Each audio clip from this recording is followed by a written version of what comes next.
Video کے نیچے subscribe کے بٹن پہ کلک کریں، بیل کے آئیکن پہ کلک کیجئے تاکہ ہر نئی ویڈیو کی نوٹیفیکیشن آپ کو مل جائے۔ السلام علیکم۔ وعلیکم السلام۔ وعلیکم السلام جی ہاں مفتی صاحب میرے دو سوال ہیں۔ سب سے پہلا تو یہ کہ میں غیبت سننے سے اپنے آپ کو کیسے بچاؤں؟ کرتی تو نہیں ہوں، کوشش تو کرتی ہوں کہ میں کروں نہیں، لیکن اگر کوئی میری پڑوسی یا میرے کوئی قریبی رشتے دار وہ اگر کچھ کہہ رہی ہوتی میں منع نہیں کر پاتی ہوں، میں ان کو روک نہیں پاتی ہوں۔ اور دوسرا سوال یہ ہے کہ صبر کی کیا دعا مانگنی چاہیے کہ اللہ مجھے صبر کرنے والا بنا دے؟ کیونکہ کسی نے مجھے ٹوکا کہ صبر کرنے کی دعا ایسی جیسی اپنے لیے اور پریشانی مانگنا، تو پلیز اس کو تھوڑا سا ماشاء اللہ، آپ کے دونوں سوال بڑے دلچسپ ہیں۔ جہاں تو پہلے سوال کا تعلق ہے غیبت سننے سے کیسے بچوں،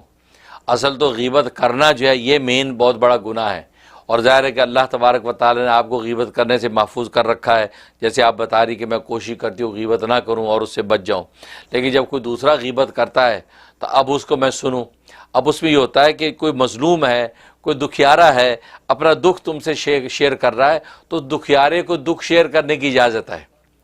اس لیے چھٹے پارے کی ابتدائی اسے دیکھی، لا یحب اللہ الجہر بالسوء الا من ظلم، کہ اللہ تبارک و تعالیٰ کو کسی کے بارے میں بری بات جو پسند نہیں ہے مگر وہ جس پر ظلم ہو۔ اب پڑوسن پہ اگر شوہر ظلم کر رہا ہے، زیادتی کرتا ہے، وہ اپنا دکھ آپ سے شیئر اگر کر رہی ہے تو وہ غیبت نہیں ہے، وہ ایک ایسی بات ہے کہ جس سے اپنا دل ہلکا کر رہی ہے۔ آپ سے کوئی اچھی ایڈوائز لے لے گی، آپ اس کو اچھی ایڈوائز دے دیں گے۔ تو اس لیے یہ میک شور کرنا کہ یہ جو کر رہی ہے غیبت ہی ہے۔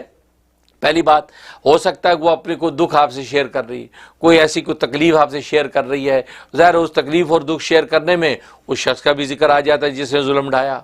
اس شخص کا ذکر بھی آ جاتا ہے جس نے دغا دیا، تو لہذا یہ تو غیبت نہیں ہوگی، یہ اس مظلوم کی مظلومیت کا اظہار ہے، اس میں آپ اس کو ضرور شیئر کریں، اس کا دکھ اور غم ہلکا ہو جائے گا۔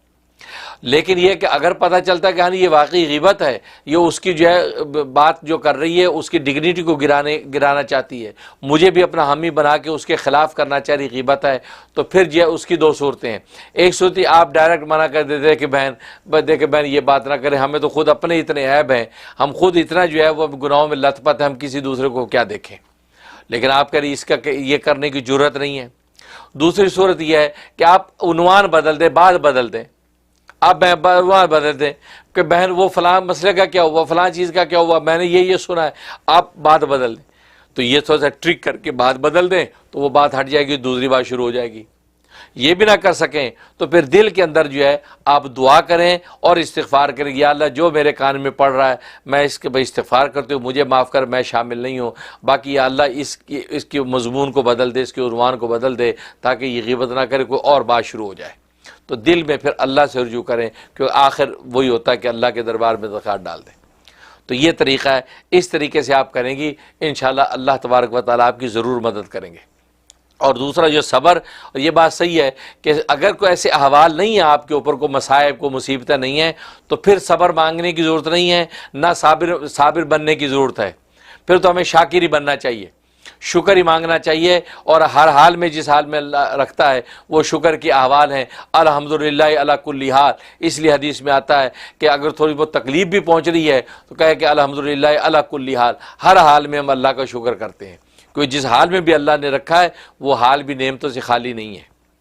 اس لیے تو لیکن صبر کی ضرورت اس وقت پیش آتی جب کوئی آفت آ جائے، کوئی مصیبت آفت آ گئی، اب آپ اللہ سے صبر مانگیں، اب مانگے کہ یا اللہ مجھے صبر عطا فرما، یا اللہ یہ مصیبت آفت آ گئی، استقامت عطا فرما، دین کے تثبت کے ساتھ ساتھ میں اس کو ٹیکل کر لوں، یا اللہ میں اس کو فیس کر لوں، یہ نہ ہو کہ میری نمازیں خراب ہو، عبادتیں متاثر ہو جائیں، میرا دین جو ہے وہ متزلزل ہو جائے، تو یہ اب مانگیں۔ اس لیے صبر جو ہے وہ وقتی چیز ہوتی ہے، جب آفت آئے اب آپ اللہ سے صابر ہونا اور صبر مانگیں۔ دیکھو اس سے پہلے جو ہے اللہ سے صبر مانگنے کی واقعی ٹیکنیکل ضرورت نہیں ہے کہ آپ کہ یا اللہ مجھے صابر بنا، اس کا مطلب ہے صابر تو اس کو کہتے ہیں جس پہ آفت آئے اب صبر ملے۔